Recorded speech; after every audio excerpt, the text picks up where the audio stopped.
Welcome to Trust Your Gut with Tanya. This is a weekly podcast where I go over all kinds of things having to do with having a body, having a female body, having a neurospicy body, and anything else that I have personally dealt with, found the solutions to, and want to give to you as solutions that you can use in your life. So subscribe now. So it started with unexplained pains in my breasts. I still remember the pains, the way it radiated out from my breasts, outward and inward, from my armpits to the center of my breasts. I was alarmed by this. It felt really strange. It was something new. And I'd moved from dealing with postpartum depression, which was, that's another podcast, and raising a toddler in a difficult marriage. And that was the last thing I needed. So I brought it up along with the incredible menstrual cramps I was experiencing to my gynecologist. I was diagnosed with endometriosis, which hadn't surprised me because my mother had struggled with it for years. And with the diagnosis, I went to the internet and I was able to research a few natural interventions that really helped, which I will explain later. Now, I had gotten into perimenopause just a tiny bit in my menopause story last week. I went over a lot of things in that podcast, so I feel like I had to take each thing out and make it its own podcast. I understand how important it is to talk about these things as much as possible, especially right now. There are so many women going through perimenopause. I think throughout the history, at least of the United States, maybe the world, there are more women going through perimenopause right now than there have been in the entire history of humanity. Think about that and don't feel alone. So soon thereafter, I started with the hot flashes. I learned it could be the beginning of perimenopause, and then it could last anywhere from 10, even 15 years before stopping my cycle. They would come on a couple of times a day, but they'd only last like a minute or so. Thank goodness for that. And sometimes they would alternate with chills. It was like my thermostat was broken. I'd had insomnia on and off my whole life, and this triggered me into periodic bouts of like horrific sleeplessness. I have had numerous struggles throughout different times in my life with insomnia, and I talk about that in another podcast as well. And I talk about how I overcome that as well in this. So why was this happening? Most women today are suffering hormonal disruption from so many angles, it's difficult to pinpoint one single reason. Like me, you may have started some form of hormonal contraception early on and had been on it for 10 years or more. There are conflicting studies, but some show that starting it too soon and being on it too long will disrupt your body's natural rhythm. In some cases, your body may have never really established a regular rhythm to begin with, especially if you started it really young like I did. I think I was somewhere between 15 and 16. I'd really only been getting my period since I was about 12, almost 6 months away from 13, somewhere in there. So yeah, what happens is the body takes a long time to actually get into a regular rhythm.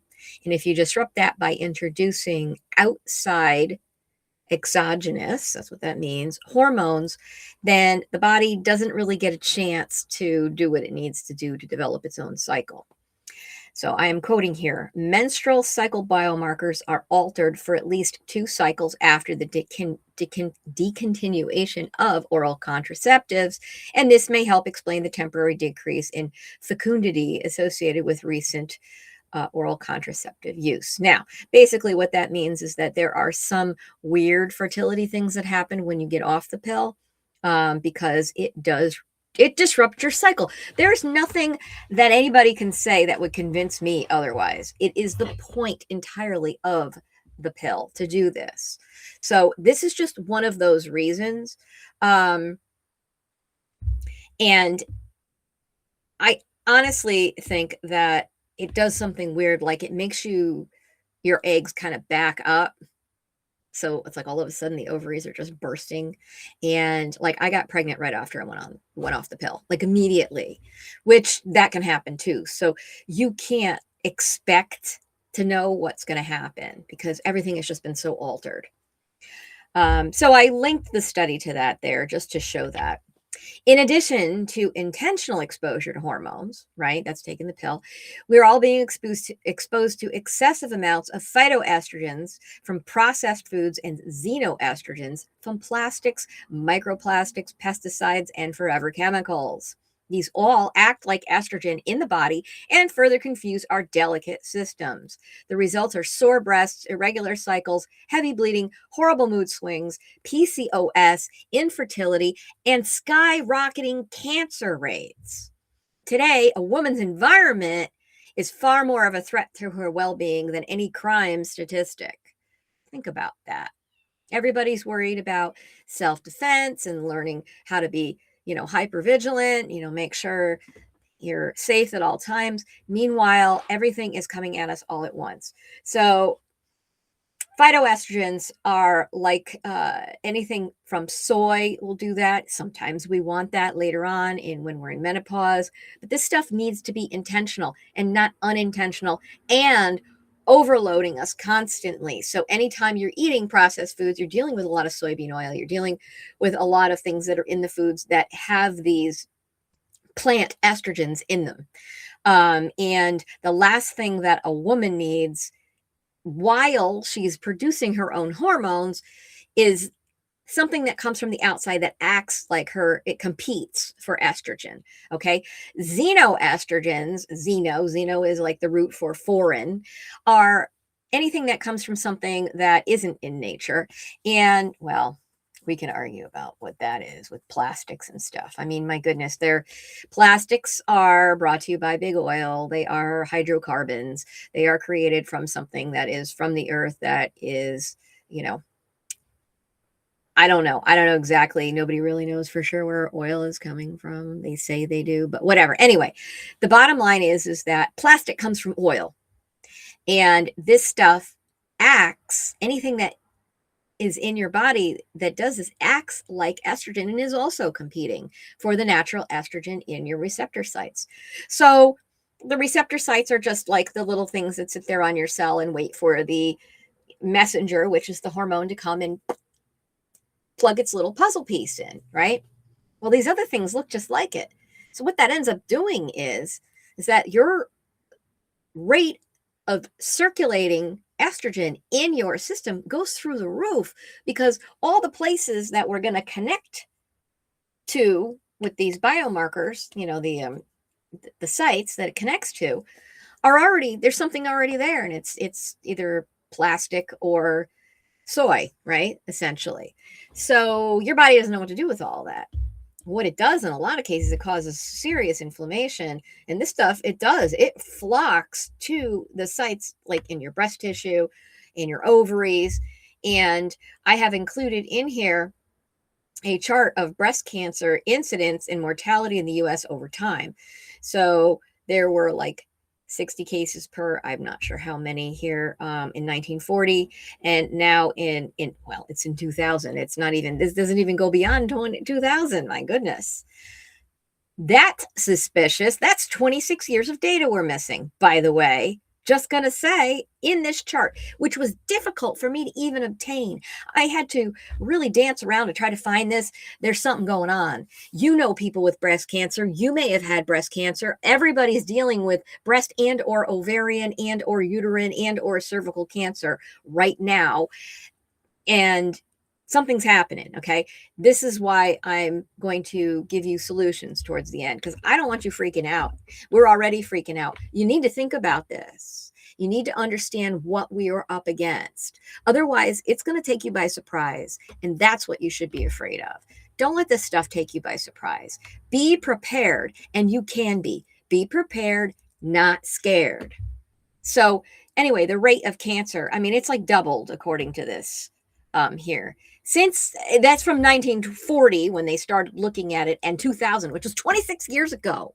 So we're way beyond the doubling of rates. Okay. That is, long story short. I'm including that in the show notes and the study as well from ResearchGate. Another environmental factor that's rarely considered is circadian rhythm disruption. Your circadian rhythm is the internal clock that dictates your body's natural sleep wake cycle. I am apologizing right now for stumbling over everything because I am fasting and I am at the end of my parasite cleanse. So be kind. Anyway, so artificial light after sunset in the form of LED lighting and screens, which we hear a lot about, right, has been shown to stop the conversion of serotonin to melatonin, which signals your body that it's time to sleep. So your body knows, it can tell, your third eye, your pineal gland detects light, and it's somehow able to, a lot of times it can detect it without your use of eyes. This is why when people can't see, or they, vision impaired, they know when it's light and when it's day and when it's night. So when you're exposed to artificial light, it throws off your sleep and wake cycles, which is what helps to keep you from getting cancer. That has a lot to do with it too. Your hormones, everything is based off of that day-night cycle. And if your body doesn't know what's happening, it's going to cause you a world of hurt. There is a study which I don't know offhand. I know that it was done years ago where women who work third shift were more likely to get breast cancer. Just saying, it's a thing. So, in quotes, exposure to light in the evening can suppress melatonin secretion late at night and disturb deep sleep. And those effects are slightly worse under LED than OLED. So LED lights, they've been crazy. Everybody's putting them everywhere. I took them all out on my lamps. I mean, I have some horrible overhead lighting I don't even use. But your best bet to handle this better is to get yourself some old-fashioned incandescent lights. Those lights don't really mess with you. They mimic candlelight, which is a natural thing our bodies are kind of used to. And put it in your lamps around your house. Just use your little lamps at night. No big lights at night. And you could wear the blue blocking glasses. I have a short on that. Maybe I can link that below as well. So anyway, the sleep-wake cycle. This will throw off other cycles in the body, including the menstrual cycle. Typically, the menstrual cycle is 28 days long, same as the lunar cycle. There's a little hint for you. For millennia, women's cycles were tied to the moon. Being able to experience natural day and light fluctuations and phases of the moonlight is part of what helps regulate our hormones. So what can we do about it? May seem overwhelming, but there are many things within your own control that you can do to alleviate the suffering, find peace, and maybe even dodge a few bullets. Foods can help. That's crazy, right? Well, we heard about earlier how foods can harm, right? Ultra-processed foods full of soy, full of xenoestrogens as well because they're packaged in plastic. So food is a far more powerful intervention than you'd think. Hippocrates, father of medicine, let food be thy medicine kind of thing. Exactly. That is 100% what we work on here in this realm with me. Eating for where you are in your cycle can be a powerful tool that doesn't require a lot of money. Also very important. At the beginning of your cycle during bleeding, having cruciferous vegetables like broccoli, cauliflower, Brussels sprouts, kale, and cabbage will help your body naturally process any excess estrogen. Hint, it also processes xeno and phytoestrogens. And it's, as we get further into this discussion, you'll see it helps the body to detoxify from this stuff. Having starchy foods like sweet potatoes, white potatoes, and quinoa, as well as dark chocolate for magnesium right before your period will help your body relax. This is why we crave that stuff, right? Listen to your body. It knows. This is what cravings are about. Now, I get it. There's some things like I'm craving sugar. I shouldn't be craving sugar. Well, sometimes you need to listen to it. And if you're able to find something that will satisfy the craving that fits within the confines of something that is real food, we're not saying good food, bad food. We're saying real food. A lot of the stuff we eat isn't real food. Then you'll be better off in the long run. Fasting. Just going to say, once you get past that like little twinge, like, oh, I'm hungry, and recognize that it's just your body yelling at you and that you can ignore it and it'll go away. You actually feel really good when you're fasting. I don't know, when I'm fasting, I'm kind of like, okay, it's time to eat now. All right. So, when you fast cycle, and that's with doing different lengths, okay, different lengths of fasting, do different things. I'm not going to get into that too much yet. I will have a podcast in the future that goes over this. In the meantime, if you're really interested in checking it out and learning more about it, Dr. Mindy Pell's Fast Like a Girl, excellent resource. Again, go follow her on YouTube. She is giving you all the goods on that channel. So fast cycling combined with intentional consumption of these foods described above is an excellent 1-2 punch for getting your hormones regulated. This is especially helpful if your period is irregular or even non-existent. And I don't even mean postmenopausal. I mean, there are a lot of women out there who aren't even getting a period that should be. And I'm not talking about, oh, well, they're taking the Depo shot or something stopping them. I'm talking like living life, not getting a regular period. And if that's you, this can help. But yeah, this helps menopausal women too, which is why I'm doing it. So in quotes, intermittent fasting, particularly TRF, I don't know exactly what that stands for. I forgot.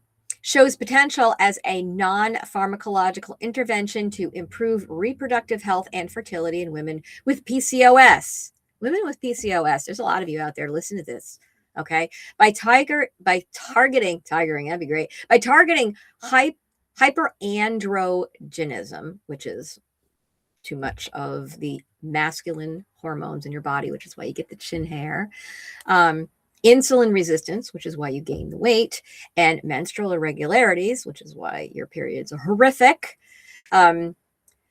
Intermittent fasting offers a promising lifestyle approach. I am linking that study as well. There are so many benefits to fasting, and I'm currently experimenting with what works for me as a postmenopausal woman. So I will continue to report back my experiences. And again, as I mentioned, for more detailed information, please go and follow Dr. Mindy Pell's on YouTube. And I am getting her book and reading it cover to cover, including, I forgot which one it is, the menopause book. So I need to learn this stuff before I go and start telling you guys all about it. But of course, this is what I do. You guys are witnessing now. I'm no stranger to fasting. I've done this before. Doing it correctly is a whole other thing. And this is what I do. I have an issue. I want to fix it. I find the solution. I try it out. I learn things. I come back. I report it to you. And then when you need more help, you come to me and we go through it together. So it's also extremely important to get this stuff out. Okay. You've got all of this backup in your body. It's causing you problems. It's causing the PCOS, because if you've got too much estrogen in your body doesn't know what to do with it. It's like, let's turn it into androgens. And you don't want that. It kind of causes your hormones to kind of flip into more of a, not the good masculine stuff either. Like, you don't get, you might get aggression, but you don't really get a lot of strength and stuff from that. It's all the icky stuff. You might even start experiencing like male pattern balding, which is just horrific for a woman. My goodness, it's bad enough and traumatic enough for men, but for women to have to go through this too, that's no good at all. So detoxing from all the environmental insults is a necessary step towards feeling better and getting your cycle back on track. Removing plastics, flame retardants, and endocrine disruptors from my home and life has been an ongoing process. As I remove and replace synthetic materials from my wardrobe, kitchen, bathroom, and bedroom, I've added my listing to my Clean Living shop. And I am linking my Clean Living shop right below here. It is on rosmewellness.com. When you go there, you'll see the link to the Clean Living shop. It is a compendium of different things that you can do, different things that you can buy and replace the things that you shouldn't have. For instance, we get into your clothing and starting with what touches the body. Okay. So again, This is an overwhelming process. It doesn't need to be. Start thinking about this whole process from the inside out, right? So you're detoxing your body, you're getting the stuff out of the inside of your body. The next thing you want to do is stop it from coming in. I mean, granted, the very first thing you do is stop it from ingesting it, right? Then we get it out of the body. Then we stop it from coming into the body with the things that touch the body. For instance, my clothing. I started with my under tank tops that I wear all the time because, again, menopause. So I have to be prepared to strip at any moment and, in public. So I'm always wearing these cotton. Some of them are from Pact, the camisoles. And also, I'm sorry, I had a hair stuck in my nose ring. That's a whole nother level of fun. Anyway, underwear and socks, right? I have done my sheets, my cloths for my face. Again, that's like the next level out. And your clothing eventually, your shirts, your pants. I do have some of my favorite pants. They're pajama pants. They're cotton. No, they're not organic. That is a completely different price point. We are not letting perfect be the enemy of good enough. I'm giving you cost-effective solutions. The pants are $18 each, at least last I checked on Amazon. They're in there too.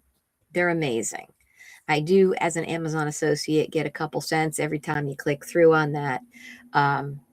But yes, that is really important. I also have the body care stuff and the stuff for your kitchen. All of those, again, it's all in there. Check it out. I did the hard work for you. I looked through, I found these things. One-stop shopping. And the list keeps growing, so I will better organize it as I add. So yeah, replacing plastic containers and cooking utensils one at a time will go a long way towards not adding to the toxic burden. Going through health and beauty products in the bathroom and replacing them as you run out is great for keeping yourself from unwanted exposures. It's amazing how much crap is in the stuff that we put on our body and use for our deodorant, toothpaste, all that stuff. And it just adds to your toxic burden. There's no reason to do that. You don't have to do that. Just get the stuff as you run out. That's it. We're not telling you to get rid of everything, throw it all out. You can if you want. If you're ready for that, by all means, go ahead, do it. But I'm trying to be easy on the pocketbook here. So detox your body. That's the next thing. Extremely important. The drainage funnel. Okay, I've explained this before. I'm going to repeat it continually until the day I die. I will be talking about the drainage funnel. It's your body's way of cleaning itself out. And it starts with regular daily bowel movements. Number 2 is number 1. And I will be getting shirts with that made up on it. I mean, my goodness, it is. And maybe a picture of the drainage funnel. And yeah, I mean, it just for any of you detox nerds out there. So that is also an entire topic from another podcast, which I am linking that I've already discussed. Keep your liver healthy. Your liver, right now, what am I drinking? Right now, I am drinking a Dandy Detox tea. Dandelion root, milk thistle, bunch of other really great stuff in here for my liver. I have a mutation that makes it more difficult for my liver to process the things it needs to process, and I talk more about it in the podcast that I am also linking below. I'm not into beating the dead horse. Repeating the message is important. So, lymphatic drainage tapping. I'm a huge fan of this. I'm, again, a little nerdly about it. I run a twice weekly class in my local yoga studio, Body Karma Studio, shout out, called Somatic Awakening. It features, amongst other things, lymphatic drainage tapping. In the sequence, I follow the big 6 points, and I add a couple extras along the way. I noticed that the second to the last points in the crease of the thigh stimulates, it's like the crease of the body and the thigh, like right in here.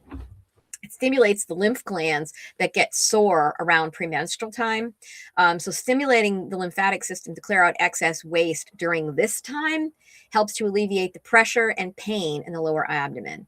I have a link to where I discussed that in my last the last podcast. I discussed that, linked below.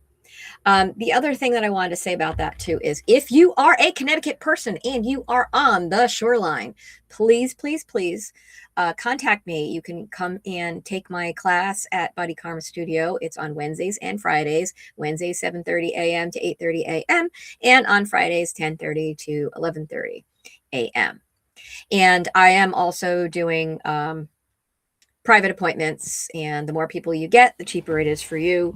Get a crowd together, get a party together, and we can do my fun somatic healing class, which we do. We get into a little Kundalini yoga, which is great for getting the body moving, getting the spine opened up, stimulating the liver and the internal organs, and then we go to the tapping, and then I end with a really nifty sound bath.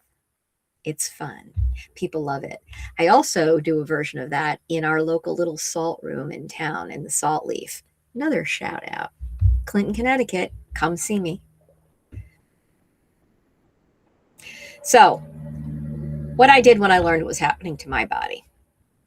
Back then, I had just started looking into these things and understanding that I could use the internet as my friend. So when I got my diagnosis of endometriosis, I consulted the internet and found information on studies about maca root powder. I talked about this in the last podcast. I'm repeating it here for you today. I learned the people of Peru in the higher elevations had issues with conceiving, and higher elevations means less oxygen, which means drops in fertility, stress on the body. Your body wants to survive first, reproduce second. So anytime you're under any kind of chronic stress, think about this, ladies trying to conceive who can't. There is a chronic stressor happening in your life, and you may think, oh, there's nothing I can do. There are things you can do. There are definitely things you can do. And if you ever need any guidance about that, subscribe to me. I will help you. You can call me too. So drops in fertility. So the body's amazing and it understands this. So that bringing new life into the world when you're chronically stressed is a bad idea. It doesn't work. So they noticed that the llamas were doing just fine. So they went and they checked out what the llamas were eating, and they found this root, which is a cruciferous vegetable, which, if you remember, I talked about that is broccoli, cauliflower. It's in the same family, which is really cool. They started taking them, and boom, they had no problems. So there is a study that I am quoting right now, results of interviews conducted by a gynecologist after 2 months of using Maca G, which is this brand they used, supplement, majority of women, 15 of 18, not a huge study group, to be honest, but it's okay, which concluded the 4-month trial observed reduction in general feeling of discomfort, typically observed in early postmenopausal stage. So maca powder is amazing. I love it. I still use it. You know, you may notice when you start it that your libido comes back with a vengeance. Just saying, it's amazing. It helps you to your, not just your libido goes, but your metabolism increases too.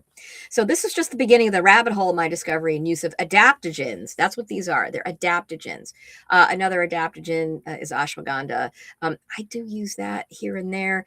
I didn't really mess with talking about that in here. So that's another one that I have used on and off. Adaptogens are things that you take that your body adapts to, that adapt to your body.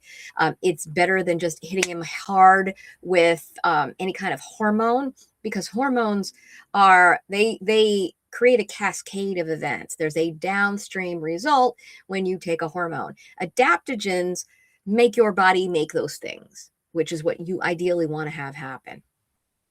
So I started a teaspoon of maca a day in a breakfast shake, and I noticed my breast tenderness was going away.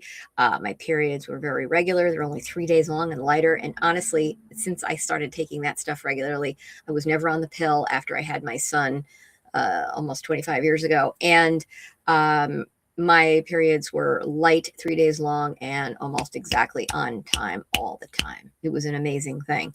And I noticed a bump up in my mood and libido, as I mentioned. The stuff was a miracle. I started to tell everyone about it. That was like kind of the very beginning of me doing what I'm doing here now with you. So because the body never stays static, and I was into perimenopause, as the time went on, the maca was not really cutting it. I mean, maybe I needed to take more. Maybe there was something else happening. I'm not really sure. And I'm not saying that it doesn't work. What I'm saying is that your body will change, and adaptogens adapt, and so does your body. So things need to change, right? So when I looked into it more, I realized that the active ingredient was DIM, which could be taken in capsule form. I did not put what the whole name of it is. You don't really need to know, but here's the study. Research shows DIM may have several benefits for your health, including reducing inflammation, pain, and swelling in your body and preventing cancer. Here we go again, right? This is excellent stuff. But more research needs to be done to be sure of these effects. They always got to put that little caveat down there because, God forbid, they break into some of the... Anyway, let me stop. So I will be linking that as well. That is WebMD, guys. Okay, mainstream. Woo! Mainstream information here. I also read about estrogen dominance being behind endometriosis to begin with. I learned that calcium D-glucarate in tandem with the DIM is a powerful 1-2 punch to perimenopause, so I started my new protocol. Estrogen dominance. Again, that's what we're talking about. Remember what I said? When stuff comes in, the xenoestrogens and the plant phytoestrogens come in, and they kind of take the place of your estrogen in your body, and your estrogen is just still being created, and it's all over the place, and it's just a mess. And that's what causes PCOS and infertility and all these horrible things. It's estrogen dominance. There is not enough progesterone also being made to counter this estrogen, and the estrogen is just, it's a free-for-all. So the calcium D-glucarate is another really awesome thing that does some amazing things to help to detoxify your body, not just of excess estrogen. But so, yeah, I noticed it made a big difference, except the hot flashes continued to ramp up. To be fair, we're talking over a period of at least 20 years that all this was happening. Maybe longer if I really put a pencil to it. And during that time, I may not have been very religious about doing this. I'm pretty good about keeping up with my supplements and shifting things around. But the thing with calcium D-glucarate is you have to be careful when you take it, because it will take out other stuff with it. So I think maybe for me at the time, it was not working well, or I had a hard time fitting it in, and I would only do bouts of using it, maybe not long enough. Again, I'm not really sure. I'm just giving you things I tried, how they worked, and letting you kind of run with it. Again, I can help you with this. So anyway, it was an amazing liver detoxifier. Don't take it near any prescriptions. It's got to be 2 hours away, or from any real supplements that you need to have really absorbed into your body. So I'm reading from the study here. Oral supplementation of calcium D-glucarate has been shown to inhibit beta-glucuronidase, an enzyme produced by colonic microflora and involved in phase 2 liver detoxification. Elevated beta-glucuronidase activity is associated with an increased risk for various cancers. Again, there it is again, guys. Particularly hormone-dependent cancers such as breast, prostate, and colon cancer. Colon cancer. Everybody in the sound of my voice is at risk for colon cancer now. Everybody. Every age. The rates of colon cancer are through the freaking roof. Yes, we had enough problems with women getting theirs, men getting theirs. Guess what? There's one that doesn't care who you are, and that's colon cancer. Think about it. What's touching your colon? What keeps touching your colon? All that crap that you're eating. Stop eating the crap. Anyway, start eating some things that help. And this stuff can help as well, right? Other potential clinical applications of oral calcium deglucarate include regulation of estrogen metabolism and as a lipid lowering agent. Just gonna say, this stuff will help get those numbers down so your doctor will stop yelling at you about your high cholesterol and asking you to go on something that may not necessarily work for you. I am linking that study as well. So that is all the things that you can do. Not all the things. That's some of all the things. There are so many things you can do. This is the whole point. This is why this is such an important topic to talk about. People feel like they can't do anything about it. They have to just listen to what they're being told to do. There are so many things that you can come up with on your own. Better if you have somebody who knows what they're talking about helping you. But you can do this. This is all in your power to help you to at least alleviate the symptoms, if nothing else, right? So with that, I'm going to tell you to stay tuned and have a sparkling day. Trust Your Gut with Tanya is a subscriber-supported podcast. If you're getting value, please consider subscribing, upgrading your subscription, and sharing with others you feel would benefit. Thank you so much, and bye-bye.